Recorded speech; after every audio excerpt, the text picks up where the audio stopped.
Welcome to this week's episode of Canada's Entrepreneur. For those of you who don't know me, my name is Mitch Beaulieu and I'm an entrepreneur out of Calgary, Alberta, Canada. I own businesses in construction, real estate development, and property management, and I want to share with you today some of the tactics that allow me to build successful sales teams. The first step to building a sales team is actually onboarding, right?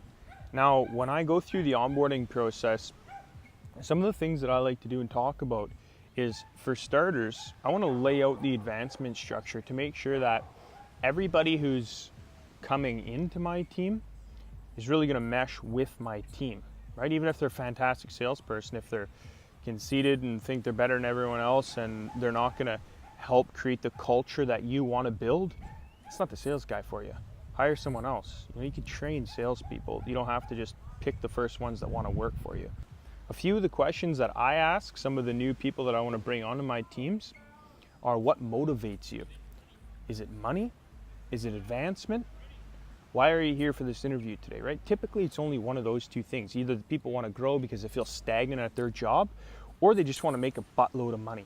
So really knowing what motivates them will help you later on when you're trying to retain these individuals and make sure that you can match their skills to the positions that you have available in your company.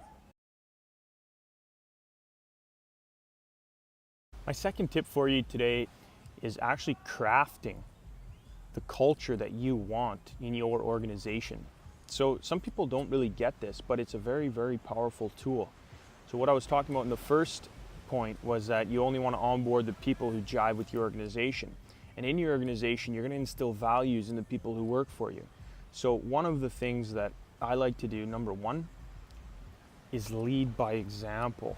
So I make sure to do my best, and on most days I do, outwork every single individual who works for me. The second part of building the right culture in your organization is creating a structure that motivates members to be inclusive of others and have everyone's best interests in mind. Now, you can do this with an override system. Typically, override systems are ways that whoever you have as your trainers will make sure that they want the people below them to succeed, because they make money off the people who are below them in the corporate structure. And then you can also allow new people who come on to start training people, which is just has a compounding effect where everybody wants everyone else to succeed within the organization. Doing this is going to lead to a sense of pride or a sense of ownership with these individuals who are building their own teams within your organization, which is going to create loyalty and going to make sure that they stick with you for the long run.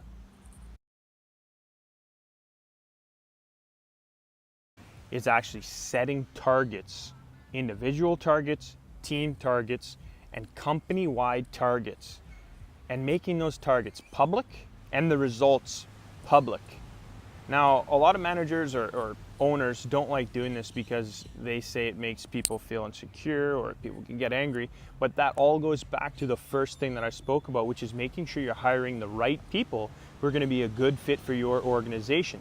When I see that we're going 1 week, 2 weeks, 3 weeks without hitting sales targets, to me that's a big red flag, and it gives me real-time data to actually be able to analyze these things. Maybe it's only just one manager's team who's falling behind because that manager's getting stagnant, he doesn't feel motivated anymore, or maybe it's the full team that's arguing amongst themselves, or whatever it is, whatever the case.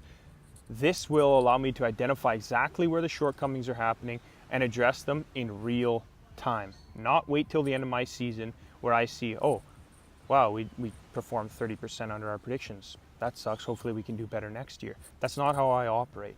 We operate in real time and fix things daily to make sure that we're on top and always performing better than we did month over month, year over year.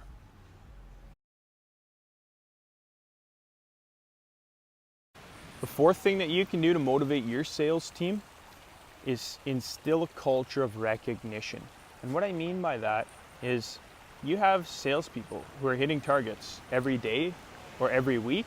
These people need to understand that you appreciate the fact that they're hitting their sales targets day in, day out, week in, week out, month in, month out, and hopefully year in, year out.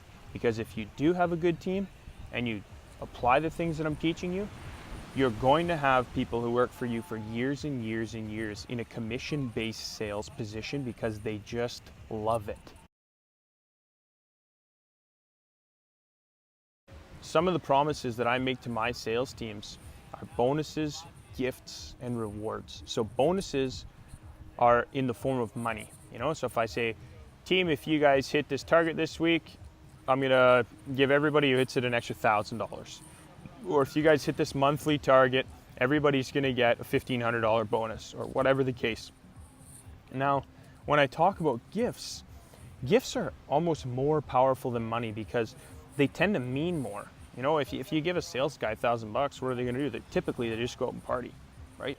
So for me, typically I like to give away things like watches that are hand engraved, saying that they've hit this target and congratulations, or I'll give away a jacket with their name on it. Something that really makes them feel special, makes them feel valued. And these are things, when you do, that are gonna make them proud to work for your company and tell other people about how great of an organization you are and show off your products at the same time. Last thing that I like to do is set targets and then give away rewards, typically in the form of trips. So this year I set a target in the beginning of 2018 that if we doubled sales year over year from 2017, that I would take my entire organization on a trip down to Mexico. And here we are today, Puerto Vallarta, Mexico, December 18th, 2018. And it is a great feeling.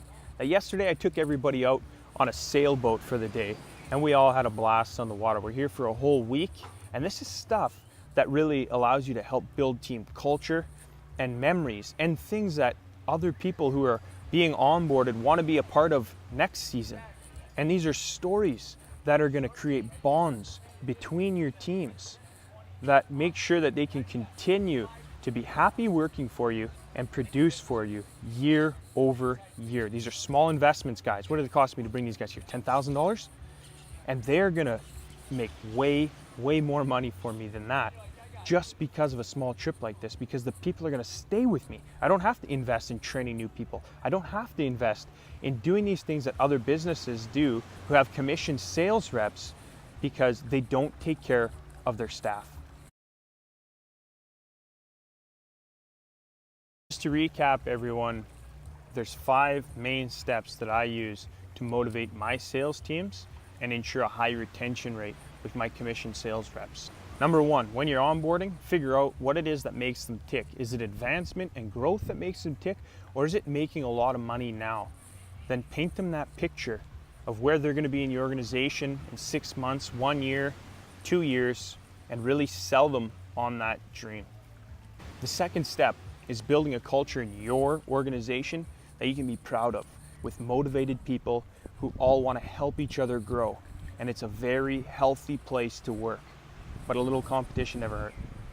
So the third thing that you're going to do is set public targets for individuals, for teams, and for the entire company.